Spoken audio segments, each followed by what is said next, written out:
Good morning to everyone. Welcome to the final day of the 10th Belgrade Security Forum.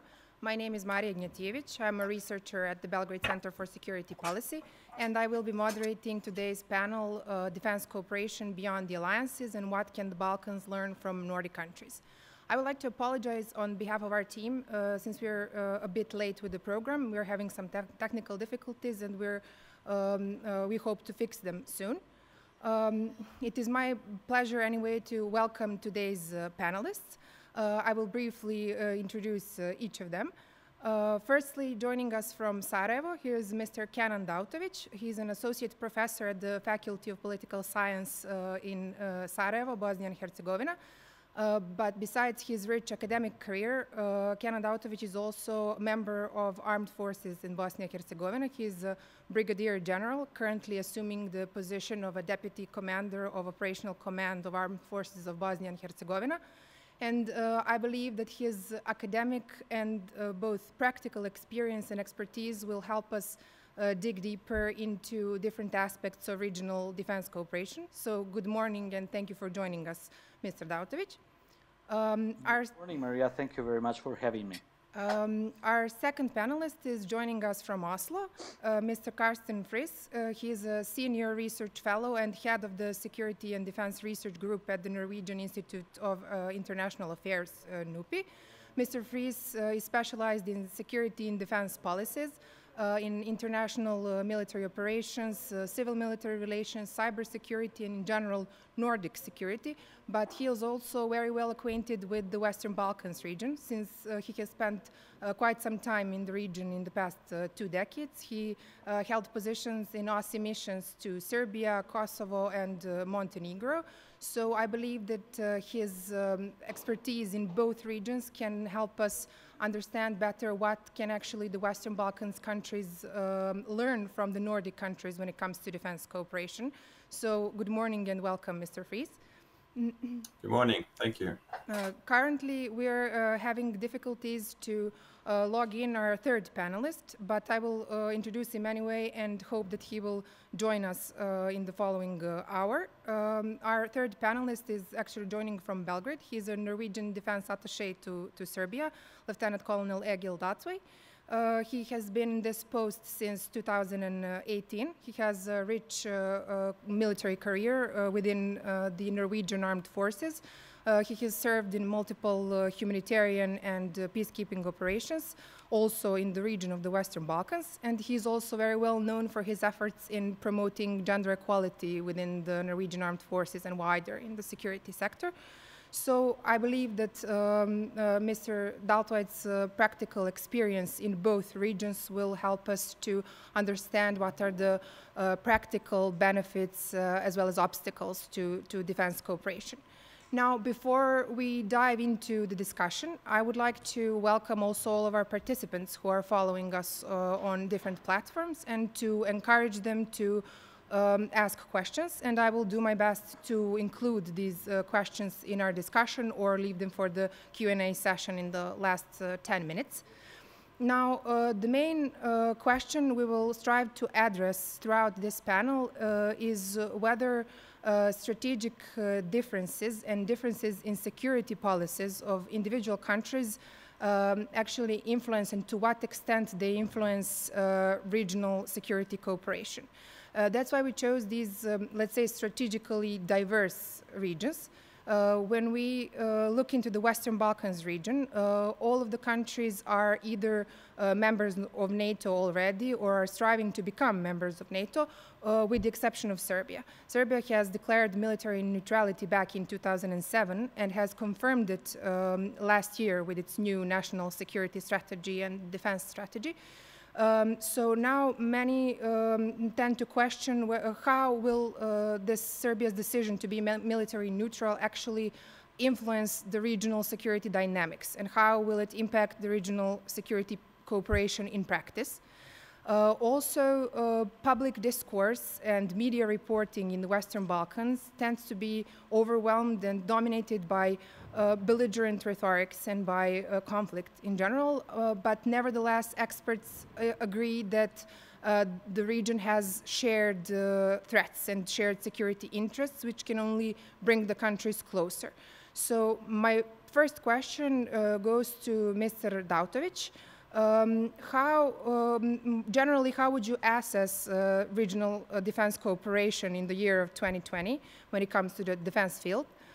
And also, do you think that these political circumstances and different security policies within the individual countries actually limit practical defense cooperation? And on the other hand, what are the drivers of regional defense cooperation? Okay. Good morning, everyone. First, I would like to thank to the organizers of Belgrade Security Forum, the 10th anniversary. I congratulate at the same time for inviting me and for having me this morning. It's really an honor and privilege to be with you this morning. The second, I would like to say that I greet first and foremost my friend Karsten, and Ale when he's back, and of course our charming moderator that I see this morning for the first time live. When preparing this panel, I think that I consulted different literature and research in this regard, and there is a research that took place some years ago that was done by the epistemic community of Western Balkans, and NUPI was part of it as well. When defining key challenges to defense cooperation at that time, there was some groups of it, administrative, probably social ones, but legal and historical dimensions were identified as very strongly impacting overall political factor that we concentrate to. So in terms of Western Balkans, this historical dimension is mainly dealing with the understanding of the wars in the aftermath or following the dissolution of the ex-Yugoslavia. And the legal impediment is basically what is following the aftermath of those wars in dealing with war crimes and things like that, the nature of those wars. And we are still stuck in that narrative, as well as rightly mentioned by our moderator, by Marija. But in terms of political factors, this research identified several issues like that some political leaders lack sincerity in the way that they proclaim certain attitudes but do not follow this up with the effective work, that they may have also different perceptions on how the region should look like, and consequently different ambitions regarding the NATO membership in the first time.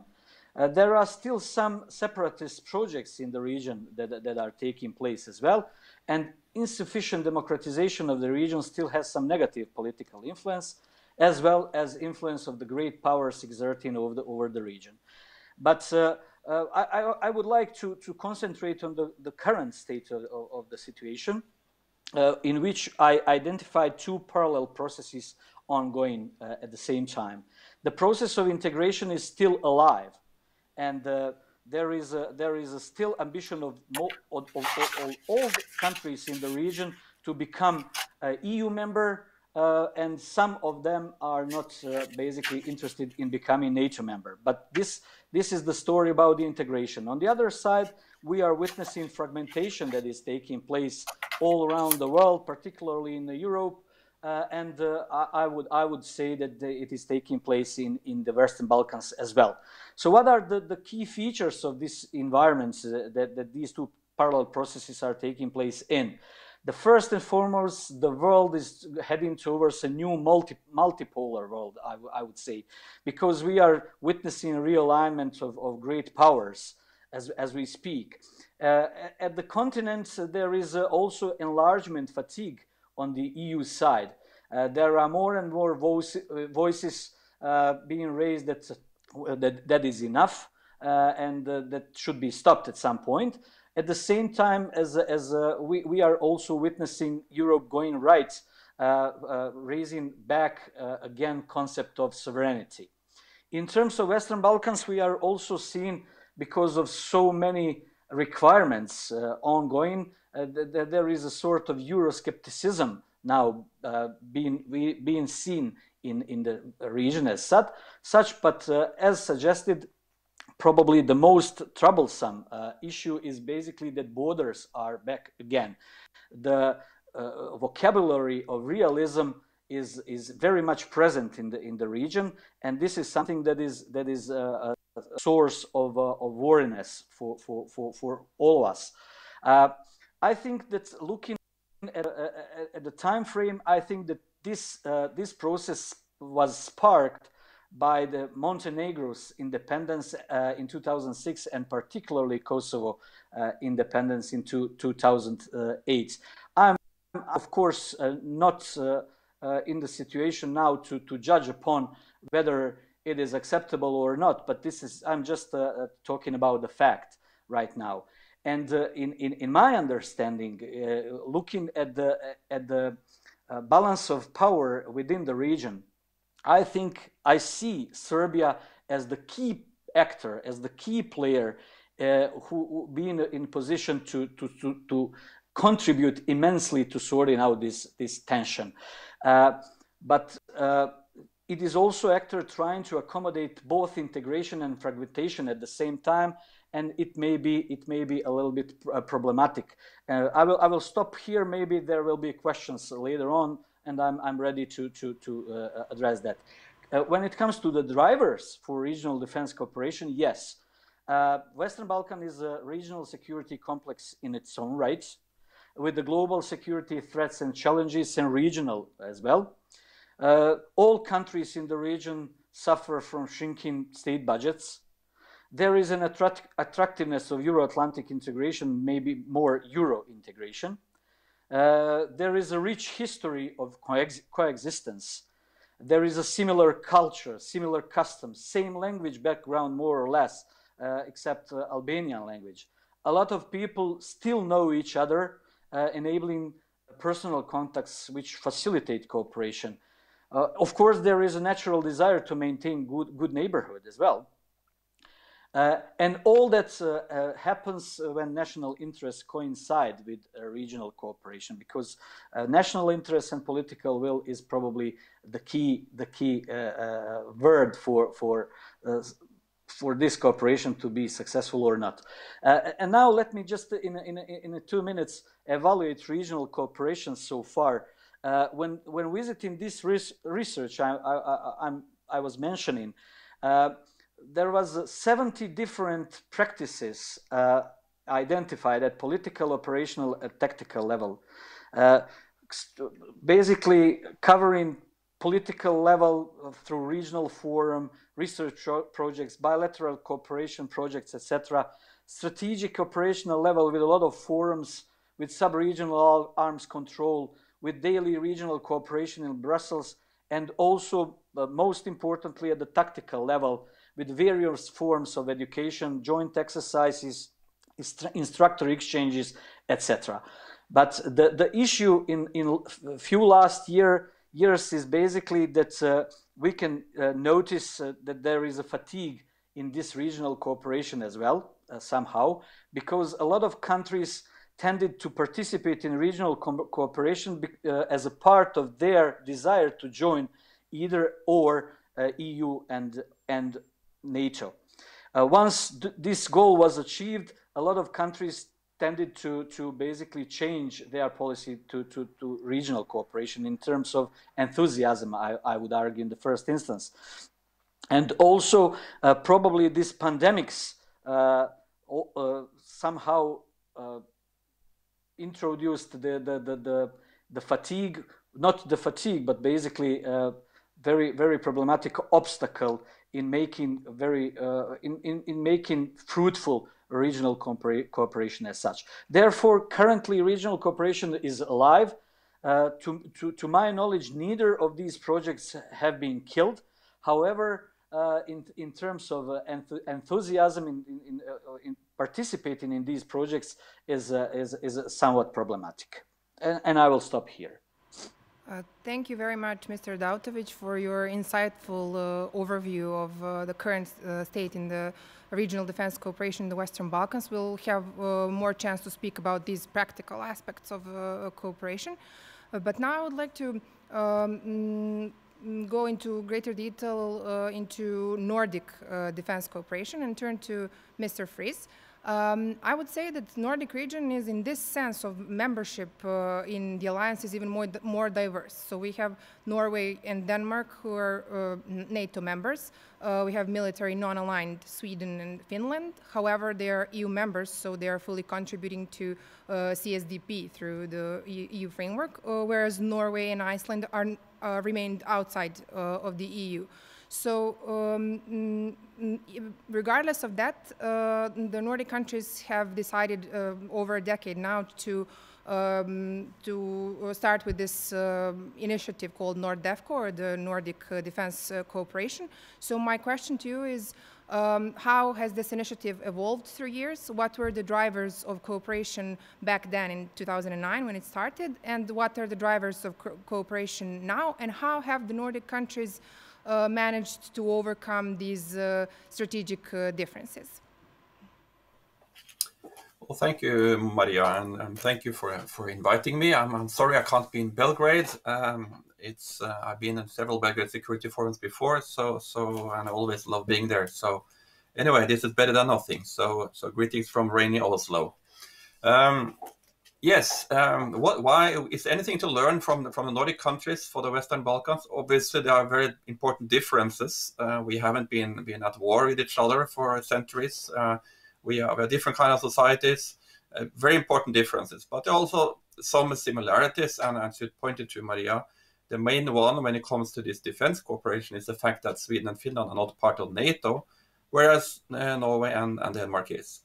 But there's another similarity with the Western Balkan, is that we are small countries, and that is the reason this all started. Because there's a fact when it comes to military equipment that is, use the late term, bloody expensive, right? It's a tank or a plane or other military equipment is the price rise of this kind of equipment, it goes much faster than other things. So it's some years ago, for the money you spend to buying 10 tanks, you can now only have one. The problem with that is that the whole apparatus around it, when it comes to maintenance and all that, is the same. So with the same amount of money, you can get less and less military power, less and less military effect. So the initial thinking behind NORDEFCO was that, from the military point of view, from the chiefs of staffs, they thought, if we're going to have any military at all, we had to cooperate. We cannot have parallel structures. We have to buy some similar kind of equipment so that we can share maintenance. Well, first of all, we can buy together, so we get cheaper because of higher volume. And secondly, we can save money on maintenance and stuff like that. So it was an idea about what you call system similarity, and that you should produce forces jointly. That was the idea. So it was money driven, how to save money. And there were lots of initiatives then taken. How can we buy joint trucks, artillery pieces? Sweden wanted us to buy their planes. They have a big defense industry, as you probably know, with the JAS Gripen planes and other things. So there were lots of initiatives in this regard in this time. This was around 2008, 2009. And those of you who follow NATO over the years, remember those kind of terms at the time was like pooling and sharing, and that was kind of the name of the game those years. How to make it more efficient, and it was not only the Nordic countries but also Europe in general. And that's still a challenge for Europe, because we have way too many parallel structures. I think we have I have a list here, just a second. I'll just refer to it. For instance, main battle tanks. We have there are 17 main battle tanks, different kinds in Europe, whereas the United States have only one. So and except the same with ships and planes and other things, we spend too much money on parallel, not equal systems. So it makes sense Let's make more similar things. Let's buy them together, save money, and be more efficient. And you can retain national control of them if and when you want to use them. Now, unfortunately, this failed. This approach didn't work very well. Throughout all these years, all these initiatives, except one, we're developing now a common uniform among the Nordic countries.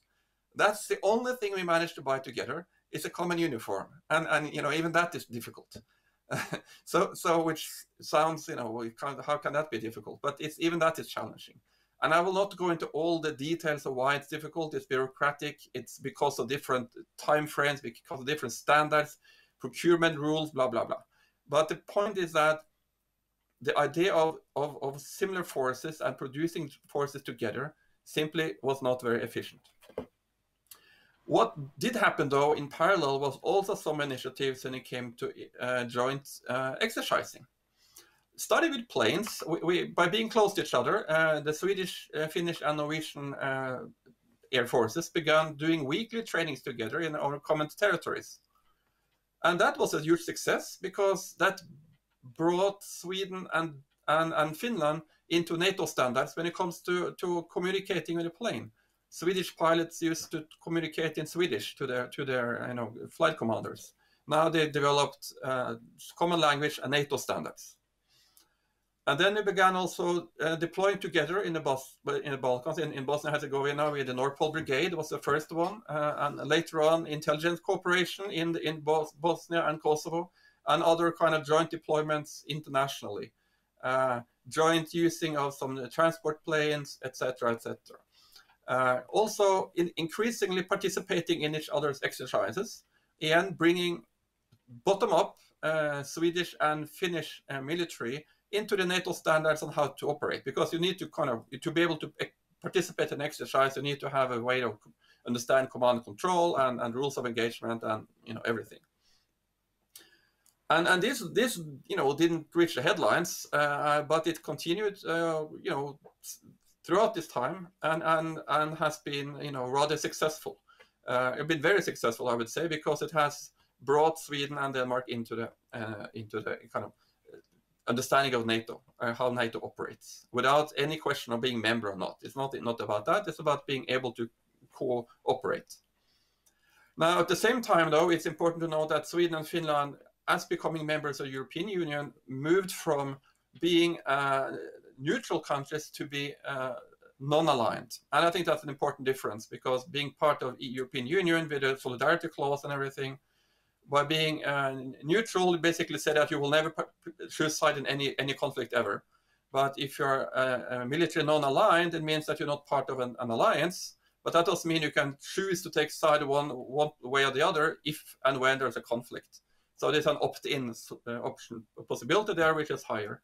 And that made it possible for Sweden and Finland to develop a closer relationship with NATO over time, special enhanced partnerships and all these terms. It also made it possible for Swedish officers to, for instance, be part of the NATO headquarters. It was easier for them to be part of the ISAF in Bosnia, in Afghanistan, and of course being part of the operations in the Western Balkans. So this is, again, we're not talking about membership or anything like that, but it made it a bit easier for the military apparatus to engage. The next watershed, of course, is 2014 and the Russian invasion of Ukraine in Crimea and eastern Ukraine is still ongoing. Of course, as you all know, that changed kind of the security landscape in Europe, was a wake-up call, and NATO starting to wake up and blow the dust off the old collective defense plans, which hasn't been, there were no collective defense plans for Europe really since the Cold War. So this whole process of preparing for collective defense again, also again, and that made Sweden and Finland more willing to integrate or cooperate more with NATO because they had the same security concern when it comes to Russia. And since then, since 2014, there's been a lot of regional practical cooperation agreements, which is like, for instance, alternate landing base that we can land on each other's airfields. We have something called a military Schengen, and easy access. So you don't have to go to bureaucracy if you're going to visit each other with uniform on, so you can enhance its cooperation.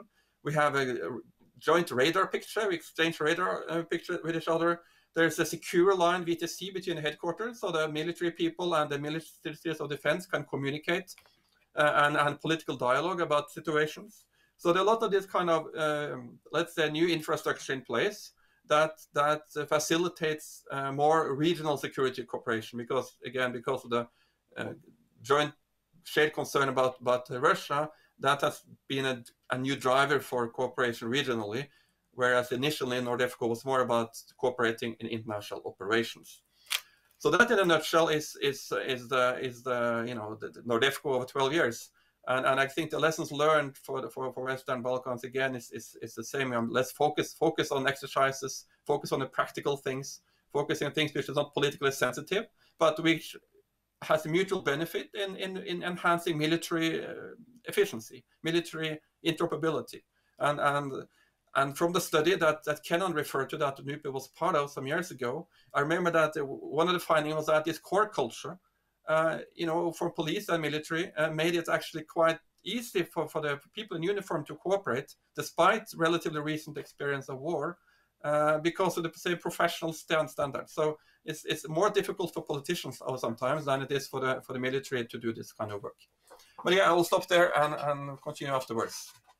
Thank you very much, Mr. Friis, for this insightful overview of how NORDEFCO evolved throughout the years and which phase it went through, from initiative aimed at cost effectiveness at first to now answering or addressing the joint security concern since 2014.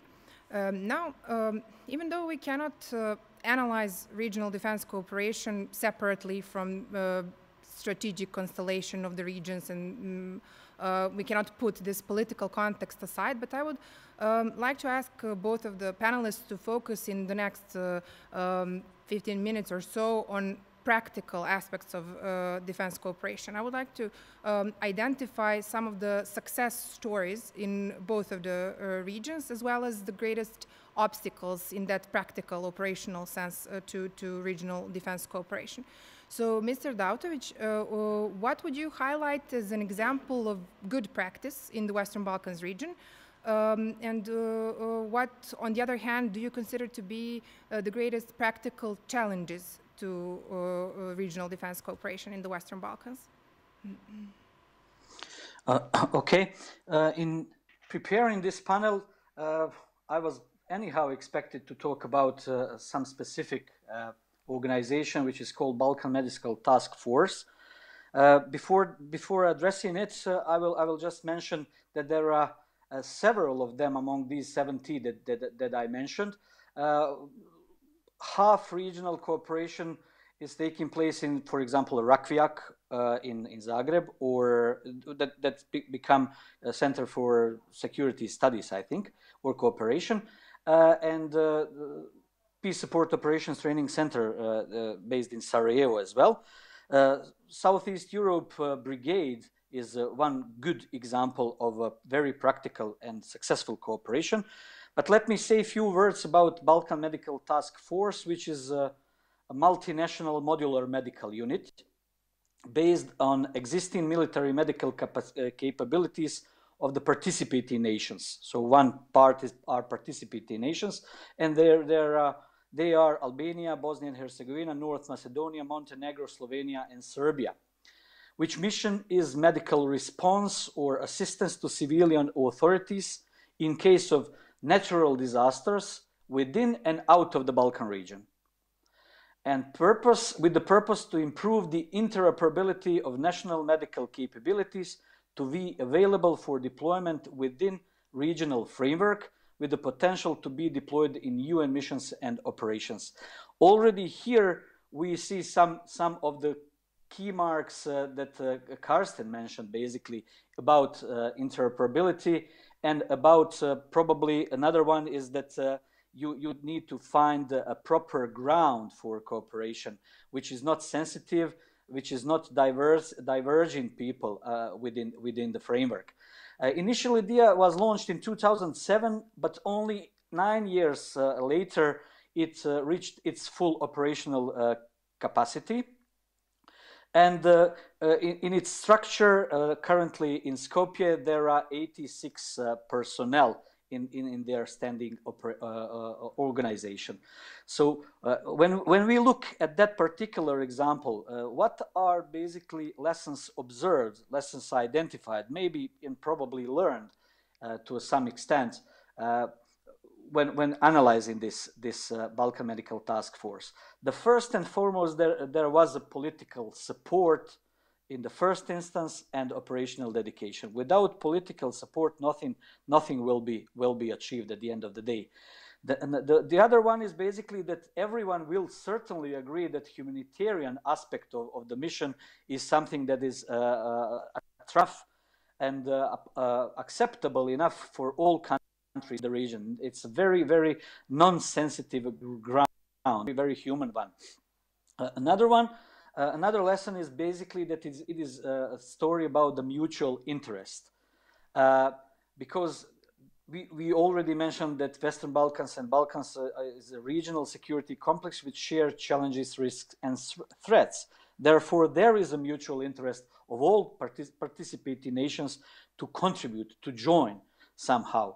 So and there is a real need, consequently, to have such a capacity, because during the natural disasters, you tend not to be present in the whole region at the same time. So therefore, you may mobilize forces and help country that is in need at the moment.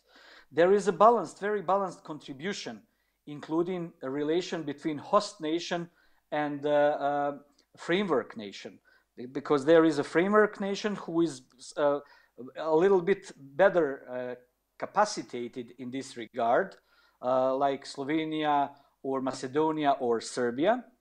And there are also host nations. Every participating nation could become host nation. So it's very nicely balanced without any country to get insulted somehow. Or being somehow marginalized. Host nation is also a source of a neutral ground. This framework does have a steering board and standing organization. When talking about international practices, we also know that institutionalization is somehow formula to provide survival of that framework. And this steering board is a political arc of the story, in which all key players from participating nations sit together and decide about the direction to which the force should go.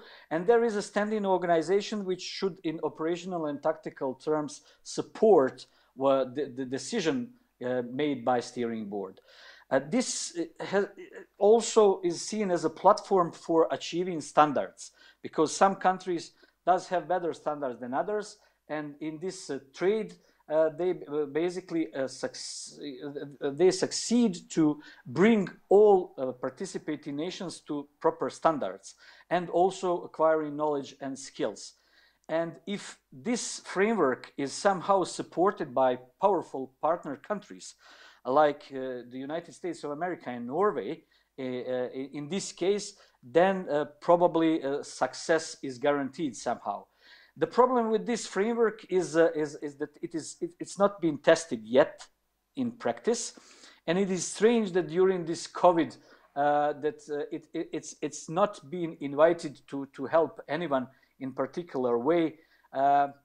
Whereas I see a possibility maybe to activate the framework. When it comes to identifying best mechanisms for building interoperability, be it NATO PFP framework, be it regional framework or anything else, I think that the right answer, there is no right answer, and this is not the question of either or solution. It shouldn't preclude anyone to consume whatever any nation deems necessary and appropriate, and to the extent they deem necessary and appropriate. I think that acceptable, non-controversial common ground is also a formula for success. If we talk about crisis response operations, medical contribution, etc., humanitarian aspects, I think that all countries will be very, very happy to join.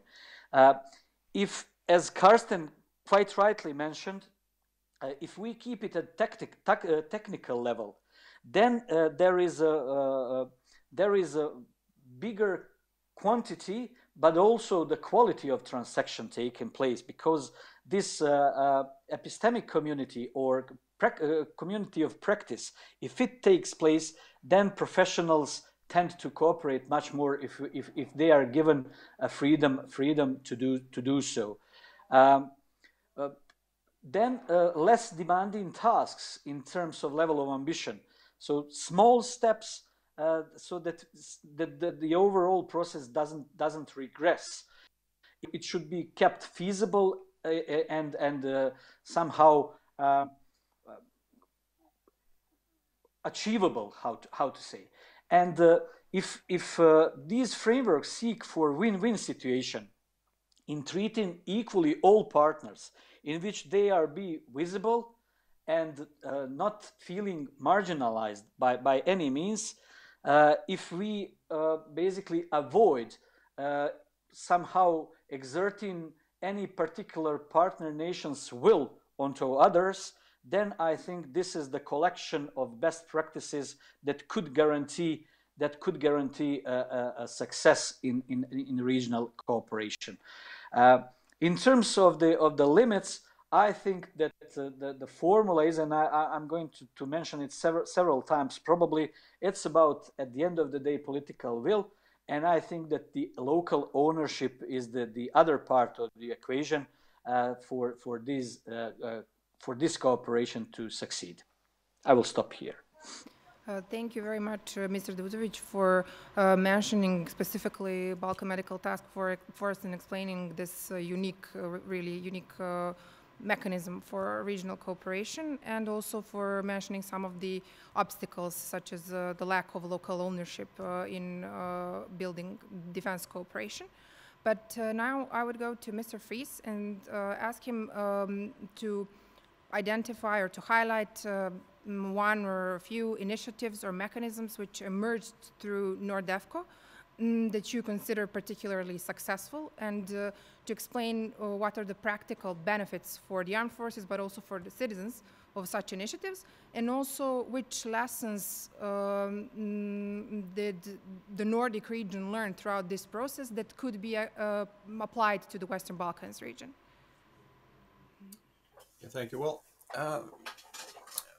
from a military point of view, the most successful has probably been the Air Force cooperation, which doesn't, normal people don't feel so much. So I'll just say a few words about it and go back to your questions, your question, because I mentioned this one already. But by having weekly training in air, and also because of that, we built a European biannual air exercise called the Arctic Challenge, which is the biggest air exercise in Europe, actually, with more than 100 planes participating from I don't know how many states. So this has become a really successful from a military standpoint. Now, again, from a regional point of view, on ordinary people, you don't really see that unless you live next to the airfields, of course, and you probably get more annoyed than happy about it by all the noise. But what's being developing more recently, I think, and which impacts also something Kenan touched upon, crisis management, is we had this tradition in the Nordic countries for total defense. During the Cold War, that meant that basically, you should, if you had a four-wheel drive car, you should give it to the military in case of war, right? It was how the civil society could support the military. Now this is being kind of reshaped in a 2.0 version, because we have all these gray zone, little less than conventional war situation, potential scenarios, where crisis might be more of a civilian crisis initially, at least, with something that the police is responsible for, dealing with some kind of a crisis. And again, you have the same experience in this regard. But where the armed forces may support, all right, but they will not be in command. And then you have to kind of turn it upside down a little bit, or the old total defense concept. How can the armed forces be relevant for civil society? And again, this COVID that Kenan noticed, this could be an example. Why hasn't that been utilized if there is shortcomings in the civilian sector? But that is the kind of thing we have in the Nordic countries also begun looking at, and within that there's a whole thing about lots of practical things, but also, for instance, logistics and support, and having, for instance, storage of crucial utilities, medicine, water, fuel, things like that. And of course, you can, if you are trusted each other with an agreement, you can have agreement. Okay, you have the medicine, we have the fuel, you know, and therefore you don't have to carry the cost of maintaining all that nationally. It's also about a reinforcement. If you imagine the Nordic, the Scandinavian peninsula, we have a lot of cooperation with Sweden, but Denmark, and it's the most important kind of road into the Scandinavia through Europe, because all our trade goes that way. So we need to secure our ports, our roads, and find a system to keep them going, working, also in case of a crisis. Again, this requires civil cooperation, and where maybe the military will not be in command, but supporting. So there's a lot of new thinking there about how to you know, enhance our cooperation in both when it comes to civil emergency, but also how the military can support that in case of crisis. And I think there should be, I mean, the challenges there are very similar within Northern and Southern Europe. Thank you very much for this brief overview, and thank you for mentioning the concept of total defense, which I think is very important especially for Serbia now, that has also adopted this concept throughout its defense strategy last year, and we're still not, the public is not actually introduced to this concept in great detail. We don't know what it will present actually. So I think that's the area in which we can learn a lot from the Nordic countries.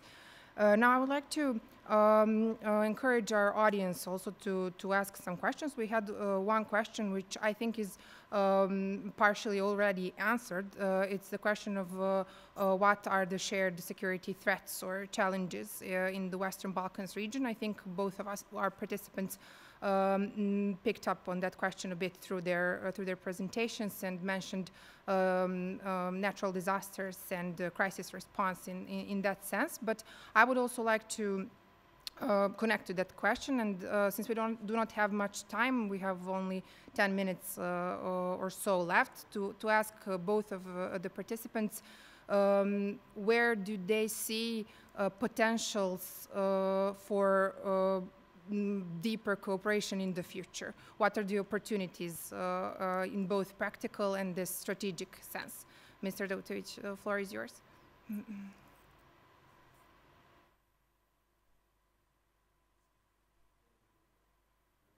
Very powerful tool for maintaining the future, particularly security future of the region of the Western Balkans. And I think that even though if there is no much essence in certain frameworks, they should be kept alive for some time, and insist on having these transactions, if not qualitatively, then quantitatively, because quantity at the end of the day may born some quality. So we need basically to move to go through the way from community of practice, of professionals, of experts of whatever nature, not only defense experts, towards what is called a notion of security community. And by doing so, I think that there is a certain level, and I like your motto of this 10th Belgrade Security Forum very much, which states that without trust there is no peace, and I couldn't agree more. So how to achieve peace, achieve trust in the region, and confidence. First and foremost, I would suggest that we need to recognize our own, but also interest of others. When I talk about the nation states or states from within the region, so it's completely relevant that you pursue your national interests, but by doing so, you should not neglect the interests of others. If you would like to go further, I think that also there is a need to reconcile political rhetorics and deeds. What English language used to say, to put the money in your mouth, basically meaning that what is being said should be seen and observed in deeds, which is particularly relevant for this region, in basically depriving the trust to each other, in which politicians are seen as people who say something and do something else, which is not good. Then respect to each other is also inevitable part of trust and confidence.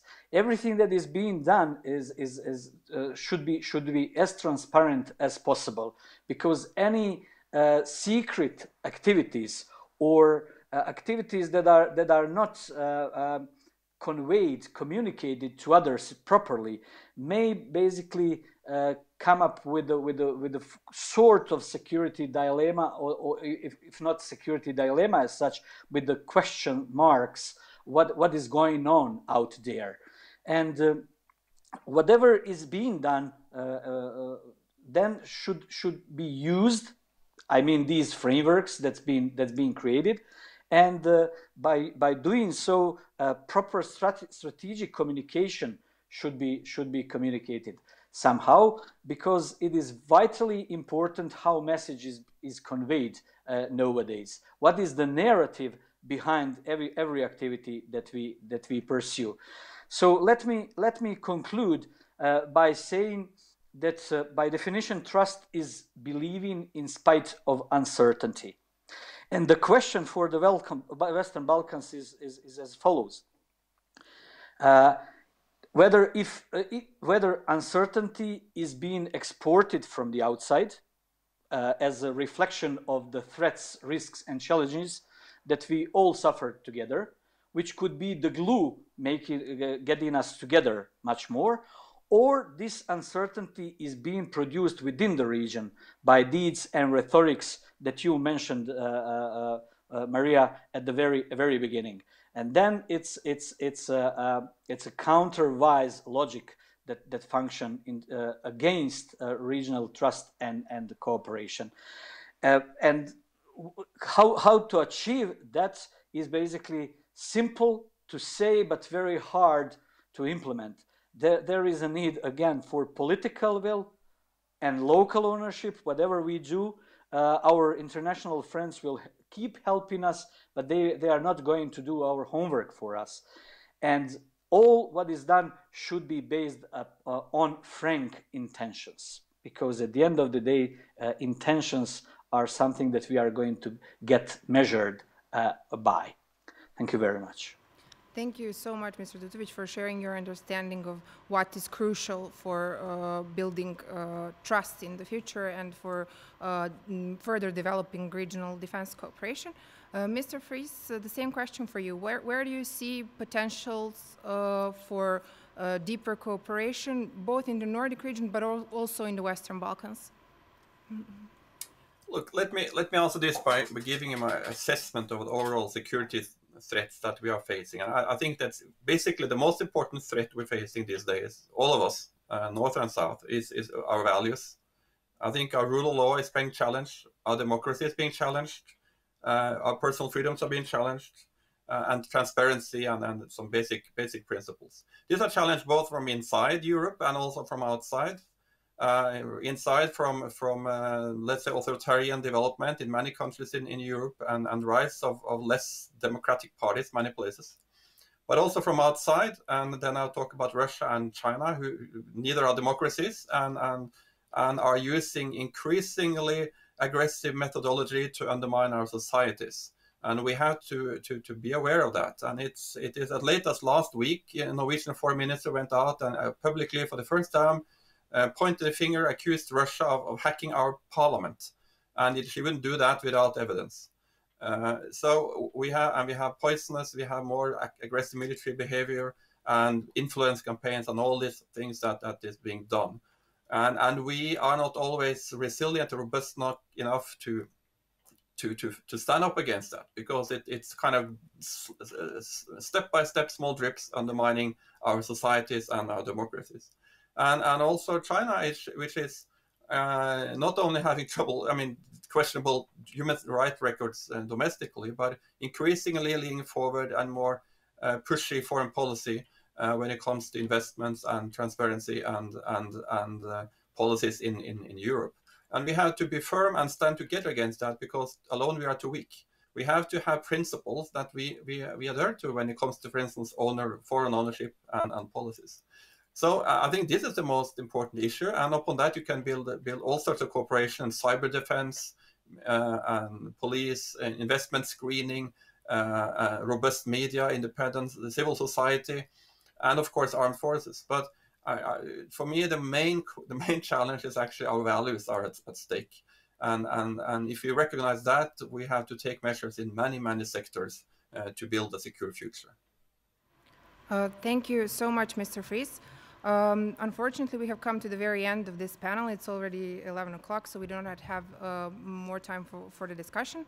Firstly, I would like to apologize and to share that I'm really sorry that our third panelist, Lieutenant Colonel Dautović, couldn't join us due to technical problems, and I hope that there will be more chance to discuss this topic in the near future, if not on the next Belgrade Security Forum.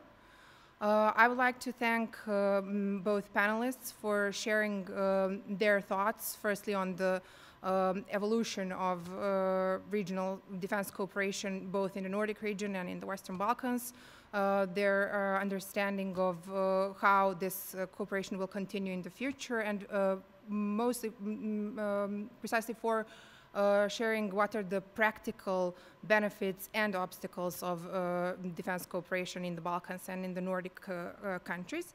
With this, I will have to wrap up this panel and thank both the panelists and the participants for joining us today, and to wish you all to stay with the Belgrade Security Forum for the rest of the day and enjoy the rest of the panels. Thank you very much.